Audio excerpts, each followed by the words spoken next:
FIFA আন্তর্জাতিক প্রীতি football ম্যাচে ভুটানকে ২-০ গোলে হারিয়েছে বাংলাদেশ।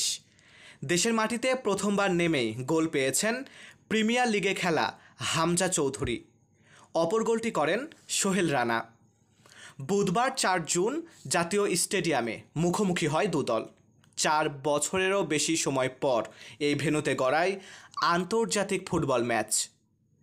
ম্যাচের শুরু থেকেই আক্রমণাত্মক ভঙ্গিতে খেলতে থাকে স্বাগতিকরা। ষষ্ঠ মিনিটেই উচ্ছ্বাসে মেতে ওঠে গ্যালারি। জামালের নেয়া কর্নার কিক থেকে বাড়ানো বল লাফিয়ে ওঠে হেডে লক্ষ্যভেদ করেন হামজা। দেশের হয়ে দ্বিতীয় ম্যাচে খেলতে নেমেই গোল পেলেন ২৭ বছর বয়সী এই ডিফেন্সিভ মিডফিল্ডার।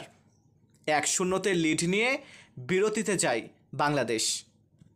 দ্বিতীয়ার্ধের চতুর্থ মিনিটে ডান দিক থেকে রাকিবের বাড়ানো ক্রস এসি হেডে পুরোপুরি ক্লিয়ার করতে ব্যর্থ হলে বল যায় সোহেলের পায়ে। বাম পায়ের দারুণ ভলিতে ব্যবধান দ্বিগুণ করেন এই মিডফিল্ডার। শেষ পর্যন্ত আর কোনো গোল না হওয়ায় ২-০ গোলের জয় নিয়ে মাঠ ছাড়ে স্বাগতিকরা। দীর্ঘদিন পর জাতীয় স্টেডিয়ামে আন্তর্জাতিক ম্যাচে ফেরার দিনটিকে জয় দিয়ে স্মরণীয় করে রাখল লাল সবুজের প্রতিনিধিরা।